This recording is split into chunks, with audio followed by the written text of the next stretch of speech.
നമസ്കാരം. പ്രധാന വാർത്തകൾ അങ്ങനെയൊന്നുമില്ല. ഒരു പ്രധാനപ്പെട്ട കാര്യം അത് നിങ്ങളുമായിട്ട് ഷെയർ ചെയ്യുന്നതിന് വേണ്ടിയിട്ടാണ് ഈ വീഡിയോ ഇപ്പോൾ ചെയ്യുന്നത്. മാറി വരുന്ന പരീക്ഷാ രീതികൾ, അതിനനുസരിച്ച് കറണ്ട് അഫയേഴ്സിന് എന്ത് പ്രാധാന്യമാണ് നമ്മൾ നൽകേണ്ടത്, അത് എവിടെ നിന്ന് പഠിച്ചു തുടങ്ങണം, എവിടെ പഠിച്ച് അവസാനിപ്പിക്കണം, കറണ്ട് അഫയേഴ്സ് നന്നായിട്ട് പഠിച്ചെടുക്കുന്ന ഒരു ഉദ്യോഗാർത്ഥിക്ക് മത്സര പരീക്ഷകളിൽ എത്രത്തോളം മുൻതൂക്കം ലഭിക്കും, അങ്ങനെയുള്ള കാര്യങ്ങളാണ് ഇന്നത്തെ ഈ വീഡിയോയിൽ നമ്മൾ സംസാരിക്കുന്നത്. തീർച്ചയായിട്ടും ഈ വീഡിയോ കണ്ടു കഴിഞ്ഞാൽ വരുന്ന പരീക്ഷകളിൽ 5 മുതൽ 10 മാർക്ക് കൂടുതൽ നേടുന്നതിനുള്ള ഒരവബോധം നിങ്ങളിൽ സൃഷ്ടിക്കപ്പെടും എന്നുള്ളത് എനിക്ക് ഉറപ്പാണ്. അതുകൊണ്ട് ഈ വീഡിയോ സ്കിപ്പ് ചെയ്യാതെ അവസാനം വരെ കാണുക. ഞാൻ അജിത് സുമേരു, ഏവർക്കും ആസ്ഥ അക്കാഡമിയുടെ യൂട്യൂബ് ചാനലിലേക്ക് സ്വാഗതം.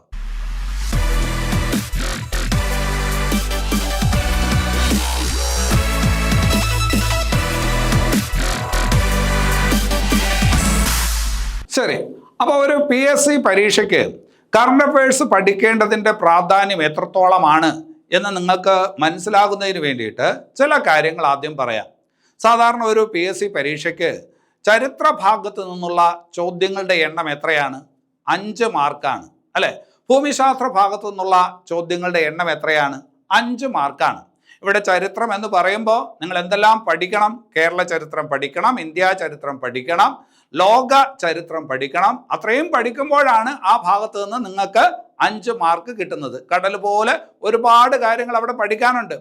ഇനി ഭൂമിശാസ്ത്ര ഭാഗത്തോ, അവിടെയും ഇതുപോലെ 5 മാർക്കാണ്. പക്ഷെ അതിന് വേണ്ടിയിട്ട് നിങ്ങൾ കേരള ഭൂമിശാസ്ത്രം പഠിക്കണം, ഇന്ത്യൻ ഭൂമിശാസ്ത്രം പഠിക്കണം, ലോക ഭൂമിശാസ്ത്രം പഠിക്കണം. കടൽ പോലെ ഉണ്ട് പഠിക്കാൻ, പക്ഷേ ചോദ്യങ്ങളുടെ എണ്ണം 5ആണ്. സാമ്പത്തിക ശാസ്ത്ര ഭാഗം, അവിടെയും 5 ചോദ്യങ്ങളാണ്, 5 മാർക്കിനാണ്. ഭരണഘടനാ ഭാഗം, അവിടെയും 5 ചോദ്യങ്ങളാണ്, 5 മാർക്കാണ്. അപ്പോൾ ഒരു സാധാരണ PSC പരീക്ഷയ്ക്ക് 20 മാർക്കിനുള്ള ചോദ്യങ്ങൾ വരുന്നത് ഈ 4 ഭാഗത്ത് നിന്നാണ് അല്ലേ?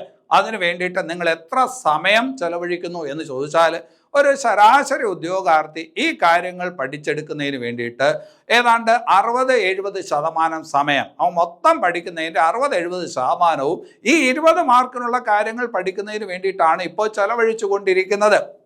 എന്നാൽ കറണ്ട് അഫയേഴ്സ് ഭാഗത്തുള്ള ചോദ്യങ്ങളുടെ എണ്ണം എത്രയാണ്? ഇപ്പോൾ CPO പോലുള്ള ഫോഴ്സിലോട്ടുള്ള പരീക്ഷകളാണ് എങ്കിൽ അവിടെ 10 മാർക്കിനുള്ള ചോദ്യങ്ങളേ ഉള്ളൂ. പക്ഷേ അസിസ്റ്റന്റ് ഗ്രേഡ് മെയിൻ പരീക്ഷ, അതായത് ഡിഗ്രി മെയിൻ പരീക്ഷകളാണ് എങ്കിൽ അവിടെ 15 മാർക്കിനുള്ള ചോദ്യങ്ങൾ ഉണ്ടാവും. അതുപോലെ LGS മെയിൻ, അതുപോലെ LD ക്ലർക്ക് പരീക്ഷ, അങ്ങനെയാണ് എങ്കിൽ ആ ഭാഗത്തു നിന്നുള്ള ചോദ്യങ്ങളുടെ എണ്ണം 20 മാർക്കാണ്. നമുക്ക് ഒരു LGS മെയിൻ അല്ലെങ്കിൽ ഒരു LD ക്ലർക്ക് പരീക്ഷ, ആ പരീക്ഷകൾക്ക് ആ ഭാഗത്തു നിന്നുള്ള ചോദ്യങ്ങളുടെ എണ്ണം എത്രയാണ്? 20 ചോദ്യങ്ങളാണ്, 20 മാർക്കാണ്. നേരത്തെ 4 ഭാഗങ്ങളിൽ നിന്നാണ്, അതായത് ചരിത്രം, ഭൂമിശാസ്ത്രം, എക്കണോമിക്സ്, കോൺസ്റ്റിറ്റ്യൂഷൻ എന്നിങ്ങനെ 4 ഭാഗങ്ങൾ പഠിക്കുമ്പോഴാണ് നിങ്ങൾക്ക് 20 മാർക്ക് കിട്ടുന്നത്. ഇവിടെ കറണ്ട് അഫയേഴ്സ് ഭാഗത്ത് മാത്രം നിങ്ങൾക്ക് എത്ര മാർക്ക് കിട്ടും? 20 മാർക്ക് കിട്ടും. പക്ഷേ നിങ്ങൾ ഈ 4 ഭാഗങ്ങൾ പഠിക്കാൻ എടുക്കുന്ന സമയത്തിൻ്റെ 10-1 പോലും കറണ്ട് അഫയേഴ്സ് പഠനത്തിന് കൊടുക്കുന്നുണ്ടോ? ഇല്ല. അതുകൊണ്ട് തന്നെയാണ് നിങ്ങൾക്ക് പരീക്ഷകളിൽ എപ്പോഴും നിങ്ങൾ ഉദ്ദേശിക്കുന്ന തരത്തിലോട്ട് മാർക്ക് ലഭിക്കാതെ പോകുന്നത്. നിങ്ങൾ കറണ്ട് അഫയേഴ്സ് എങ്ങനെയാണ് പഠിക്കുന്നത്? പരീക്ഷകളുടെ അവസാന ദിവസമാകുമ്പോൾ ഏതെങ്കിലും കുറച്ച് യൂട്യൂബ് വീഡിയോകൾ കണ്ടുകൊണ്ട് കറണ്ട് അഫയേഴ്സിന് തയ്യാറെടുക്കുന്നു. അല്ലെങ്കിൽ പരീക്ഷയുടെ അവസാന ദിവസങ്ങളിൽ എവിടെന്നെങ്കിലും കുറച്ച് PDF ഒക്കെ കളക്ട് ചെയ്തുകൊണ്ട് പഠിച്ചുകൊണ്ട് 20 മാർക്കിനാണ് പഠിച്ചുകൊണ്ട് നിങ്ങൾ പരീക്ഷയ്ക്ക് പോകുന്നു. അത് മതിയോ? അത് ശരിയായിട്ടുള്ള ഒരു രീതിയാണോ? നിങ്ങൾക്കിപ്പോൾ മനസ്സിലായി കാണും, അത് ശരിയായിട്ടുള്ള ഒരു രീതിയല്ല. പരീക്ഷയുടെ മാർക്കിനനുസരിച്ചാണ് നമ്മൾ പഠന സമയത്തെ മാറ്റിവെക്കുന്നത്. അതുപോലെ തന്നെ എത്രത്തോളം കവർ ചെയ്യാനുണ്ട് എന്നുള്ളത് ഒരു പ്രധാനപ്പെട്ട ഘടകമാണ്. അപ്പം നിങ്ങൾക്കറിയാം, കറണ്ട് അഫയേഴ്സ് ചരിത്രം പഠിക്കുന്നത് പോലെ, ഭൂമിശാസ്ത്രം പഠിക്കുന്നത് പോലെ ഒരുപാട് സമയം ആവശ്യമില്ല. ശരിയായിട്ടുള്ള രീതിയിൽ നന്നായിട്ടൊന്ന് തയ്യാറെടുത്ത് കഴിഞ്ഞാൽ ഭൂമിശാസ്ത്രം പഠിക്കുന്ന സമയമുണ്ടെങ്കിൽ എന്ത് പഠിച്ചെടുക്കാം? 20 മാർക്കിൻ്റെ കറണ്ട് അഫയേഴ്സ് പഠിച്ചെടുക്കാവുന്നതേ ഉള്ളൂ. പക്ഷേ അതിന് സിസ്റ്റമാറ്റിക് ആയിട്ടുള്ള ഒരു പ്ലാൻ ഉണ്ടാകണം. അത് എവിടെ നിന്ന് തുടങ്ങണം, എവിടെ അവസാനിപ്പിക്കണം എന്നുള്ളതിനെ കുറിച്ചുള്ള കൃത്യമായിട്ടുള്ള ഒരു ധാരണ ഉണ്ടാവണം. അപ്പോൾ ഒരുപാട് പേര് സാധാരണഗതിയിൽ ഞങ്ങളെപ്പോലുള്ള ആൾക്കാരോട് ചോദിക്കുന്ന ഒരു ചോദ്യമാണ്, സാറേ ഈ കറണ്ട് അഫയേഴ്സ് ഞാൻ എവിടെ നിന്ന് പഠിച്ചു തുടങ്ങണം, എവിടെ അവസാനിപ്പിക്കണം? അത് നിങ്ങളുടെ പരീക്ഷാ തീയതി എന്നാണ്, അതിനനുസരിച്ച് ഇരിക്കും. ഇപ്പോൾ നിങ്ങളുടെ പരീക്ഷ അടുത്ത മാസമാണ് എങ്കിൽ ഈ മാസം വരെയുള്ള കറണ്ട് അഫയേഴ്സ് നിങ്ങൾ പഠിക്കണം. പിറകോട്ട് എത്ര പഠിക്കണം എന്ന് ചോദിച്ചാൽ പിറകോട്ട് എത്ര പഠിച്ചാലും കുഴപ്പമില്ല. പക്ഷേ നിങ്ങൾ ഏറ്റവും പ്രധാനമായിട്ടും പഠിക്കേണ്ടത് ഒരു 18 മാസം, അതായത് 1.5 കൊല്ലം പിറകോട്ട് പഠിക്കേണ്ടതായിട്ടുണ്ട്. ഇപ്പോൾ 2026 നമ്മൾ ആഗസ്റ്റ് മാസത്തിലാണ് നിൽക്കുന്നത്, അവിടോട്ട് എത്തി നിൽക്കുന്നു.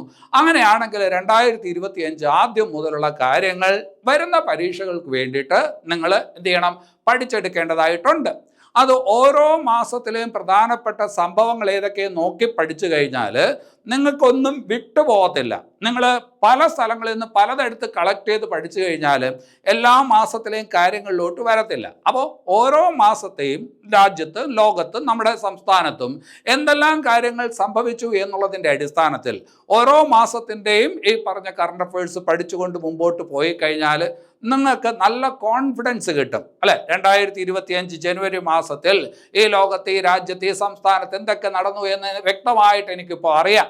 അങ്ങനെ ഓരോരോ മാസത്തെക്കുറിച്ച് നിങ്ങൾ കൃത്യമായിട്ട് പഠിക്കുകയാണ് എങ്കിൽ 10-18 മാസത്തെ കാര്യം പഠിക്കുന്നതിന് നിങ്ങൾക്ക് വളരെ കുറച്ച് സമയം മതി, അല്ലെ? അതൊരു 10-15 ദിവസം കൊണ്ട് നന്നായിട്ട് ആ പറഞ്ഞ ഭാഗം തയ്യാറെടുത്ത് പരീക്ഷയ്ക്ക് പോകാനായിട്ട് പറ്റും. നിങ്ങൾ ഉദ്ദേശിക്കുന്നതിനേക്കാൾ കൂടുതൽ ആ പരീക്ഷയ്ക്ക് വേണ്ടിയിട്ട് പെർഫോം ചെയ്യാനും പറ്റും. ഇനി വേറൊരു കാര്യം കൂടി മനസ്സിലാക്കണം. പ്രത്യേകിച്ചും ആദ്യമായിട്ട് PSC പരീക്ഷകൾക്ക് തയ്യാറെടുക്കുന്ന ഉദ്യോഗാർത്ഥികൾ മനസ്സിലാക്കേണ്ട ഒരു കാര്യം, നിങ്ങൾ ആദ്യം പഠിക്കേണ്ടത് കറണ്ട് അഫയേഴ്സ് ആണ് എന്ന് ഞാൻ പറയും. കാരണം കറണ്ട് അഫയേഴ്സ് പഠിക്കുമ്പോൾ ഒരു വസ്തുത മാത്രമല്ല പഠിക്കുന്നത്. ഇപ്പോൾ റിസർവ് ബാങ്കിൻ്റെ ഗവർണർ ആര് എന്നുള്ളതാണ് പുതിയ ഒരു ഭാഗം, അല്ലെങ്കിൽ പുതിയ ഒരു വാർത്ത. അതാണ് നിങ്ങൾ റിസർവ് ബാങ്കിൻ്റെ ഗവർണറെ കുറിച്ച് മാത്രമല്ല അപ്പോൾ പഠിക്കുന്നത്. റിസർവ് ബാങ്ക് എന്ന് രൂപീകരിച്ചു, റിസർവ് ബാങ്കിൻ്റെ ആസ്ഥാനം എവിടെയാണ്, റിസർവ് ബാങ്കിൻ്റെ ഈ പറഞ്ഞ ചിഹ്നം എന്താണ് പോലുള്ള വസ്തുതകൾ കൂടി അതിൻ്റെ ഭാഗമായിട്ട് പഠിക്കും.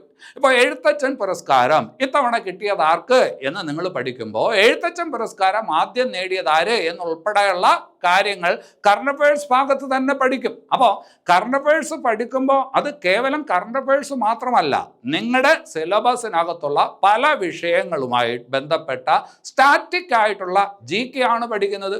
ഇപ്പോൾ വാർത്തകളിൽ നിറഞ്ഞു നിൽക്കുന്നത് എൽ നിനോ എന്ന് പറയുന്ന സംഭവമാണ്.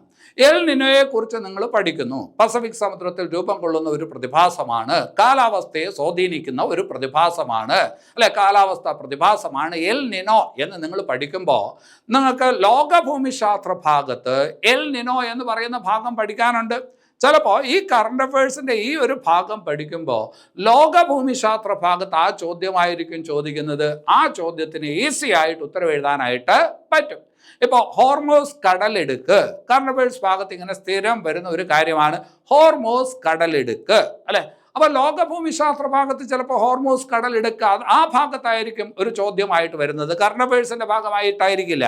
പക്ഷേ ഇത് പഠിക്കുന്നതിലൂടെ എന്താണ് ഹോർമോസ് കടലിടുക്ക്, എന്താണ് എൽ നിനോ എന്ന് പറയുന്ന പ്രതിഭാസം, അങ്ങനെയുള്ള പല കാര്യങ്ങളും കറണ്ട് അഫയേഴ്സ് പഠിക്കുന്നതിലൂടെ ഒരു ഉദ്യോഗാർത്ഥി മനസ്സിലാക്കിക്കൊണ്ടിരിക്കും. അപ്പോൾ കറണ്ട് അഫയേഴ്സ് പഠനം എന്ന് പറയുന്നത് കേവലം ആ 20 മാർക്കിനുള്ള കാര്യം മാത്രമല്ല, മറ്റു പല വിഷയങ്ങളുടെയും അടിസ്ഥാനപരമായിട്ടുള്ള അറിവ് സമ്പാദിക്കാൻ ഒരു മാർഗം കൂടിയാണ്. അപ്പോൾ അതാണ് കറണ്ട് അഫയേഴ്സിന്റെ പ്രാധാന്യത്തിനെ ഇരട്ടിയാക്കുന്നത്. അപ്പോൾ 20 മാർക്ക് നേടാൻ വേണ്ടിയിട്ടുള്ള ഒരു ഭാഗം മാത്രമല്ല, മറ്റ് പല വിഷയങ്ങളും നമ്മൾ പഠിച്ചുകൊണ്ടിരിക്കുന്ന മറ്റു പല വിഷയങ്ങളുണ്ട്, പഠിക്കേണ്ട മറ്റു പല വിഷയങ്ങളുമുണ്ട്. അതിൻ്റെ അടിസ്ഥാനം ഊട്ടിയുറപ്പിക്കുന്നതിന് കറണ്ട് അഫയേഴ്സിന്റെ പഠനം വളരെയധികം സഹായിക്കും, അല്ലെ? ഇപ്പോൾ നിങ്ങൾ പുതിയ അറ്റോർണി ജനറലായിട്ട് ഇന്നയാൾ നിയമിക്കപ്പെട്ടു എന്ന് പറയുമ്പോൾ സ്വാഭാവികമായിട്ടും ആ വാർത്തയിൽ അറ്റോർണി ജനറൽ എന്ന് പറയുന്നത് എന്താണ്, അറ്റോർണി ജനറൽ എന്ന് പറയുന്നത് ഭരണഘടനയിൽ ഏത് ഭാഗത്ത് പറയുന്നതാണ് പോലുള്ള കാര്യങ്ങളെല്ലാം അതിനകത്ത് നിങ്ങൾ മനസ്സിലായിക്കൊണ്ടിരിക്കും. അപ്പോൾ നിങ്ങൾക്ക് ഭരണഘടന പഠിക്കാനുണ്ട്, അവിടെ വരുമ്പോൾ അറ്റോർണി ജനറലിനെ കുറിച്ച് പഠിക്കും. അപ്പോൾ അവിടെ ഈ ആർട്ടിക്കിളൊക്കെ പറയും. അപ്പോൾ ഇതൊക്കെ നേരത്തെ മനസ്സിലാക്കി വച്ചേക്കുന്നത് കൊണ്ട് നിങ്ങൾക്ക് നന്നായിട്ട് ആ പറഞ്ഞ ഭാഗം അപ്പോൾ പഠിക്കാനായിട്ട് പറ്റും. അപ്പോൾ അതാണ് കറണ്ട് അഫയേഴ്സ് പഠനത്തിൻ്റെ പ്രാധാന്യം. അങ്ങനെ സിസ്റ്റമാറ്റിക് ആയിട്ട് കറണ്ട് അഫയേഴ്സ് പഠിച്ചു കഴിഞ്ഞാൽ പരീക്ഷകൾക്ക് നല്ല മാർക്ക് നേടി നിങ്ങൾക്ക് ആദ്യ റാങ്കുകളിൽ എത്താനായിട്ട് പറ്റും. അപ്പം ഞാൻ ഈ പറഞ്ഞ കാര്യം ഇത് പറഞ്ഞ് കേൾക്കുമ്പോൾ എളുപ്പമായിട്ട് തോന്നുമെങ്കിലും ആ സിസ്റ്റമാറ്റിക് ആയിട്ടുള്ള ഒരു രീതിയിലോട്ട് നിങ്ങൾക്ക് വരാൻ കഴിയണമെങ്കിൽ തീർച്ചയായിട്ടും നിങ്ങൾക്ക് ഒരു മെൻറ്റർഷിപ്പ് ആവശ്യമാണ്. ഒരാൾ പിറകെ നിന്ന് കുറച്ച് കാര്യങ്ങൾ പറഞ്ഞ് ബോധ്യപ്പെടുത്തി തരേണ്ടത് ആവശ്യമാണ്. എന്തായാലും അങ്ങനെ നിങ്ങൾ പഠിക്കാൻ തയ്യാറാകുന്ന ഒരാളാണ് എങ്കിൽ നിങ്ങൾക്ക് നിങ്ങളുടേതായിട്ടുള്ള രീതിയിൽ പഠിക്കാം. പക്ഷേ എൻ്റെ സഹായം നിങ്ങൾക്ക് ആവശ്യമാണ് എങ്കിൽ കറണ്ട് അഫയേഴ്സ് പഠിക്കുന്നതിന് വേണ്ടിയിട്ട്, ഉടനെ നടക്കുന്ന പരീക്ഷകൾക്ക് നല്ല മാർക്ക് സ്കോർ ചെയ്യുന്നതിന് കറണ്ട് അഫയേഴ്സ് പഠിക്കുന്നതിന് വേണ്ടിയിട്ട് ഞാൻ ഒരു പുതിയ live class, online live class ഇപ്പോൾ ആരംഭിക്കുന്നുണ്ട്. അത് 7:30 മുതൽ 8:30 വരെയുള്ള സമയത്താണ്. വൈകുന്നേരം 7:30 മുതൽ 8:30 വരെയുള്ള സമയത്താണ് ആ ക്ലാസ് നടക്കുന്നത്. ലൈവ് ക്ലാസ് ആണ്. നിങ്ങൾക്ക് സംശയങ്ങൾ ഉൾപ്പെടെയുള്ളത് ചോദിക്കാനായിട്ട് പറ്റും. 1.5 കൊല്ലത്തെ, അതായത് ഈ പറഞ്ഞ ജൂലൈ അവസാനം വരെയുള്ള കാര്യങ്ങൾ നിങ്ങളുടെ അടുത്ത പരീക്ഷയ്ക്ക് വേണ്ടിയിട്ട് നന്നായിട്ട് പഠിപ്പിച്ചു തരാൻ പറ്റും. അത് മാത്രമല്ല, ഒരു പരീക്ഷയ്ക്ക് വേണ്ടിയിട്ട് എങ്ങനെ നിങ്ങൾ തയ്യാറെടുക്കണം പോലുള്ള കാര്യങ്ങളൊക്കെ അതിൻ്റെ ഭാഗമായിട്ട് നിങ്ങളിലോട്ട് കൊണ്ടുവരാനും എനിക്ക് സാധിക്കും. കേവലം കറണ്ട് അഫയേഴ്സ് മാത്രമല്ല പഠിക്കുന്നത്, അതിനോടൊപ്പം തന്നെ മറ്റ് പല കാര്യങ്ങളും നിങ്ങളുടെ ശ്രദ്ധയിലോട്ട് കൊണ്ടുവരാൻ പറ്റും. ഒരു സിലബസിനനുസരിച്ച് എങ്ങനെ നിങ്ങൾ ഒരു പരീക്ഷയ്ക്ക് വേണ്ടി പഠിക്കണം എന്നുള്ള കാര്യം നിങ്ങൾക്ക് ബോധ്യപ്പെടും. അത് മാത്രമല്ല, ഒരു പരീക്ഷാ ബോധവും പരീക്ഷാ ആവേശവും നിങ്ങളിലോട്ട് തരാൻ തീർച്ചയായിട്ടും 10-25 കൊല്ലത്തെ ഈ പറഞ്ഞ മേഖലയിലെ പരിചയം കൊണ്ട് എനിക്ക് സാധിക്കും. അപ്പോൾ അങ്ങനെ ഒരു ക്ലാസ്സിനകത്ത് നിങ്ങൾക്ക് പങ്കെടുക്കാൻ താല്പര്യമുണ്ടെങ്കിൽ ഇപ്പോൾ ജോയിൻ ചെയ്യാം. വരുന്ന VFA പരീക്ഷ, അതുപോലെ തന്നെ LGS മെയിൻ പരീക്ഷ, അതുപോലെ അസിസ്റ്റന്റ് ഗ്രേഡ് മെയിൻ പരീക്ഷ, അതുപോലെ LD clerk, beverage LD clerk പോലുള്ള പരീക്ഷകൾക്ക് തയ്യാറെടുക്കുന്ന ഒരാളാണെങ്കിൽ, നിങ്ങളൊരു തുടക്കക്കാരനുമാണെങ്കിൽ തീർച്ചയായിട്ടും ഈ ക്ലാസ് നിങ്ങളെ വളരെയധികം ഹെൽപ്പ് ചെയ്യും.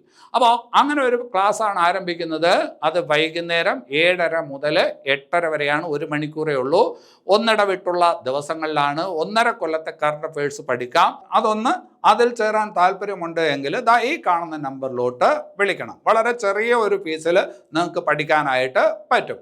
ഇനി അത് കഴിഞ്ഞിട്ട് ലൈവ് ക്ലാസ്സിൽ പങ്കെടുക്കാൻ പറ്റാത്തവരാണ് എങ്കിൽ ഇതിങ്ങനെ സിസ്റ്റമാറ്റിക്കായിട്ട് ഞാൻ പറഞ്ഞതുപോലെ തന്നെ പഠിക്കാൻ നിങ്ങൾ താല്പര്യപ്പെടുന്നു, ലൈവ് ക്ലാസ്സിൽ പങ്കെടുക്കാൻ കഴിയത്തില്ല എങ്കിൽ ആസ്ഥ അക്കാഡമി ജൂലൈ വരെയുള്ള കാര്യങ്ങൾ ഉൾക്കൊള്ളിച്ചുകൊണ്ട് ഈ നടക്കാൻ പോകുന്ന പരീക്ഷകൾക്ക് വേണ്ടിയിട്ട് കറണ്ട് അഫയേഴ്സിന് വേണ്ടി മാത്രം ഒരു പുസ്തകം പ്രസിദ്ധീകരിച്ചിട്ടുണ്ട്. പെട്ടെന്ന് പഠിച്ചെടുക്കാൻ പറ്റുന്ന വിധത്തിലുള്ള ഒരു പുസ്തകമാണ്. 135 രൂപ മാത്രം വിലയുള്ള ഒരു പുസ്തകമാണ്. ഈ പുസ്തകം നിങ്ങൾക്ക് ഇപ്പോൾ വാങ്ങാം. ഈ പുസ്തകം ഇപ്പോൾ അവൈലബിൾ ആണ്. അപ്പോൾ ഈ 2 മാർഗങ്ങൾ ഞാൻ നിങ്ങളുടെ മുമ്പിലോട്ട് വയ്ക്കുന്നു.